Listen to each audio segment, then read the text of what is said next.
earlier, so you just went to the Candy Expo? What's the actual name for it? The Sweets and Snacks show that is annually held at McCormick Place. I get big bags of candy, and so one of the things that I got is a Jelly Belly Chew. That's buttered popcorn flavor. Some people like it, and some people don't. I don't. I know you don't. But some people will say that the buttered popcorn jelly bean is great. And so here I am about to try this buttered popcorn chew, which looks like an Airhead. I like Airheads. I like Airheads too. The Jelly Belly ones, they have a cherry one, and I tried it, and it was very good. But it's buttered popcorn. And so I'm going to try this because why the hell not? I've had the regular Jelly Belly popcorn flavor. Have you? Oh, yeah. It's Okay. not good. Okay. We'll go. It's 100% not good. It smells like buttered popcorn.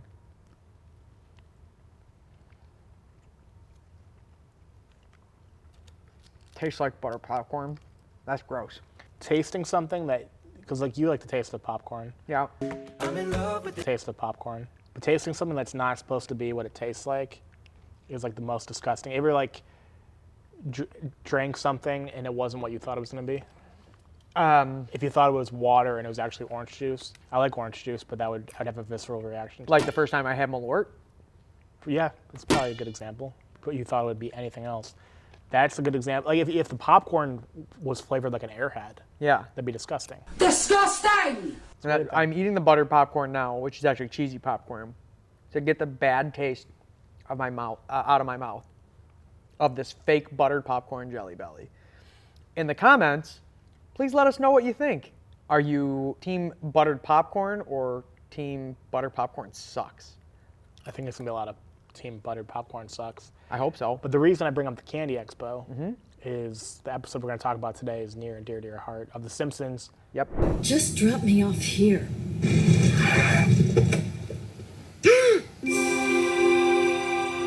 Precious Venus.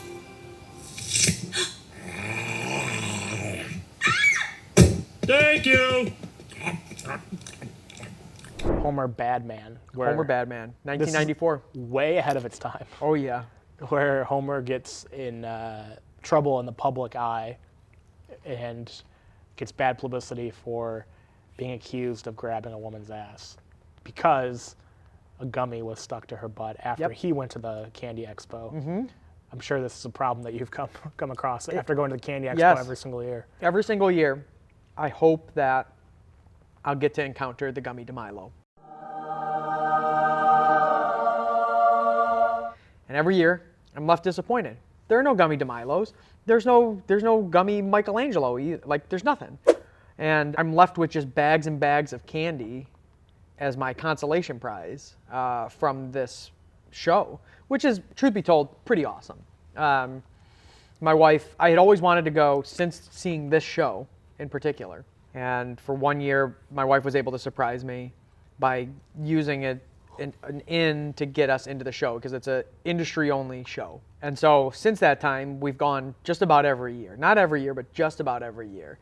And it's super fun. Like you walk through, you get to try like what are the new candies for the year, what's the like, some of the things are like smaller companies that like have pretty cool products and you're like, oh, that's pretty interesting. Like this year, found a company that has pistachio cream. So it's like in a jar, and some places, like one of our favorite bakeries that's over on Milwaukee, has their cannoli have this cream in it instead of the like regular ricotta based cannoli. And it's different and it's delicious. So it's pretty cool to see like all these different things. But unfortunately, this year, 2023 was the last year that I'm gonna get a chance to go because in typical Chicago fashion, we lost the candy show to Indianapolis of all places. Indianapolis, which really sucks. You're saying it's still industry only? thing? Still industry only, yeah. That's why. So you're not depending on like tourists either. It makes business sense to me. But Chicago used to be basically the candy maker to the world. Right. And still a lot of candy makers are here in Chicago, and it's made here in Chicago. But at the same time, they went where it was cheaper, and they went to Indianapolis during the pandemic for 1 year before coming back to Chicago. So now they're going to Indianapolis and Vegas, and so I'm very sad. I'm very sad that I won't be able to. It's a short enough drive. You can make it once in a while. Yeah, we could. I said like they're doing 2 years in Indianapolis, 1 year in Vegas, and 2 years in Indianapolis, 1 in Vegas. We could probably take like a couple of days off of work and fly out and just go do that. But then I got giant bags of candy and snacks that I got to like pack into a suitcase. How much candy do you eat when you're there? I don't have a sweet tooth. Like a little bit of sugar, Yeah. like just fucks with my head and like I feel gross. Not that much because we go at 9 a.m. Like it opens up at 9 a.m. and we get there at 9 a.m. and we go from 9 a.m. until about like 9 a.m. 11:30. So like there's not a lot of candy eating. Like there are tons of samples out. In particular, like some of the like smaller places, they only have like little samples. They don't have like, it's not packaged.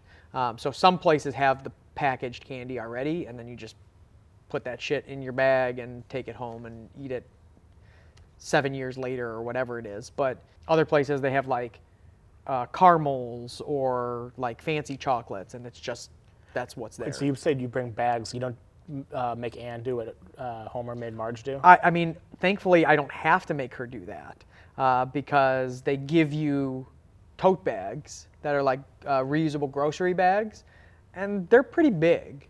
Although we found a couple of years, the trick is you go on the last day of the show, which is Thursday, because all of the like people who are showing there, particularly the smaller vendors, they don't want to bring all that shit home. So they're like, oh, you want the like full-size bag that was just for display only? Here, take it, go ahead, like just take. And then like you also get people who are kind of very handsy and they break into the displays that are not meant to be taken, but they do it anyways. And then once one person does it, everybody does it. So I don't have to worry about the trench coat because we get the little bag. So I went to the restaurant expo one year because my friend works in the restaurant industry. It's also McCormick Place. yeah, Same, pretty much probably the same thing, but it's just like restaurant inventions that are new. And one was they advertised it as it's a plastic cup that it's impossible to break, basically, was the sell. And to prove it to you, they put it on a tee, and they said swing the bat as hard as you can. I swung it, I had like I think my exit velocity was like over 100. Like it was as hard as I can. they got a little. Yeah, they actually did show it. And it was in a cage too, and it slammed back against the wall and like forward and hit me in the face, I think, when I came back. I still have that cup 7 years later. It will not break. Wow, that's impressive. Yeah. I mean, they do the restaurant show the week before the candy show. Oh, so both okay, of them that are makes like sense. in conjunction with one another. Yeah, never got accused of sexual harassment after. No sexual harassment. No, I have not lost my gummy de Milo on the rear end of a babysitter or anything like that. So, But why this is ahead of its time, and it's also kind of absurd that Homer would be on the news, people protesting because he's not a public figure in the universe, but whatever, it's The Simpsons.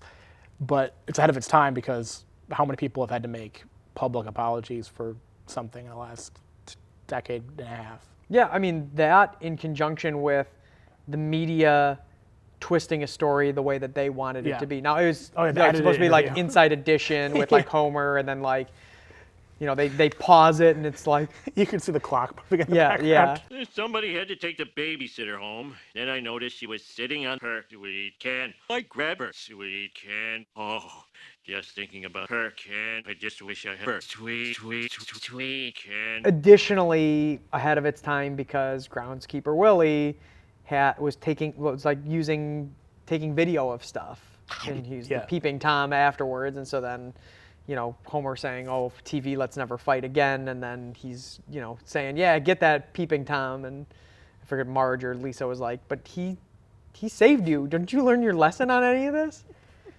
But like now, everybody having like Ring doorbells or cameras at their houses or like cell phones in places. Like there's always something being recorded somewhere. So at least you have that. You know, if I ever lost a gummy de Milo on the rear end of a babysitter, there would be a camera somewhere to say, I'm just getting my gummy de Milo back. I'm not sexually harassing the babysitter.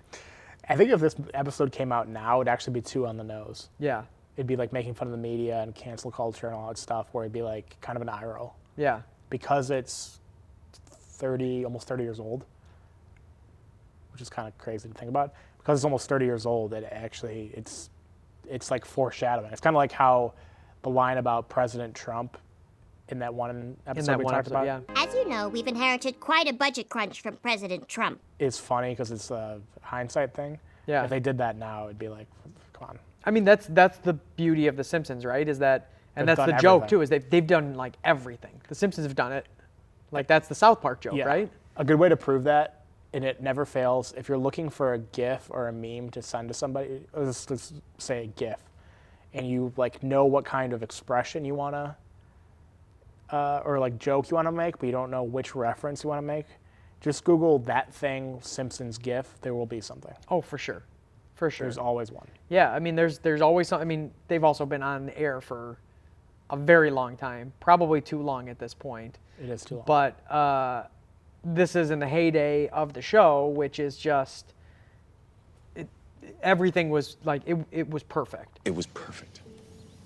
Perfect. You know, even for its time, it was a good parody of kind of culture that was going on with like Inside Edition and foretelling like TMZ and everything like that. But it did a fantastic job of that, and in typical Simpsons fashion, bringing in the modern day references. So like Homer with the Under the Sea parody, because that's where he's going to go live under the sea. Which again, this episode from 1994 would, if you just said like it was created in 2023, like I think every element of it you could tie to something that's going on now. Yeah. Including the Little Mermaid remake.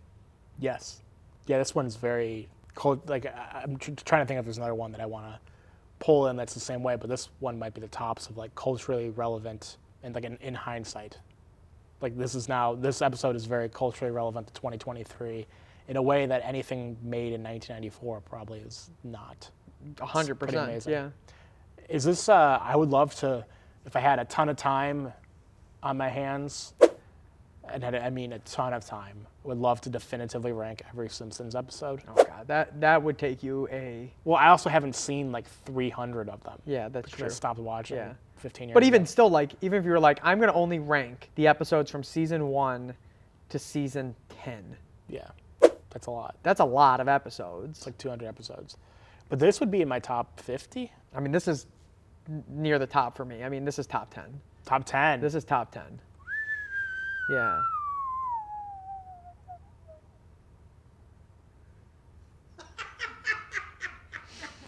What's your number one? Do you know? I don't know. I would have to go back and like actually watch through and figure out what my number one I think I is. go back and forth. It's Monorail's up there. I was about to say Monorail. Homer in Space. Yeah. A sneaky one, that this is like a personal favorite of mine, is One Fish, Two Fish, Blue. I don't remember the exact title now. Where Homer eats the fugu? blowfish. Yeah, the fugu. And he thinks he's gonna die. Yeah. That's one of my favorites. I would actually. We should definitively come up with like a top 5. I mean, I think that that's possible. I think I could probably come up with a top 5 or top 10. Getting beyond that is probably. I've done my power ranking of Seinfeld episodes, of like I think I did top 25. Like it's like a college football poll. Mm-hmm. But then it changes. Number 1 through 3 really don't change, but the rest change based on. It's like basically like a poll, based on mood. So Yeah. something can jump from 17 to 9. We could do it with The Simpsons. We could do that. That's good content. I mean, there are a lot of good episodes in those early seasons. Pre-2000, I would say. Maggie's first word. Yeah, I don't know. I'm gonna have to work on it. Yeah, I mean, there are a lot. There are a lot. It depends on, are you in the mood for a Lisa-centric episode? No. Are you in the mood for a Bart-centric episode? Maybe. Or a Homer-centric episode? Yeah, something for everyone. Yeah. Do we want to guess the score on the episode? I mean, it's going to be in the high 8s or low 9s. I'm going in the low 9s. I think it's like 9.3. I think this is an all-time classic. This is, for most people, is going to be in the top 10, if not top 5. 9-2. Price is Right. 8.9. I think that's What's baloney. the show in general? Can't remember if we did this last time. 8.7. This is gonna keep going down. Yeah. All right. Okay.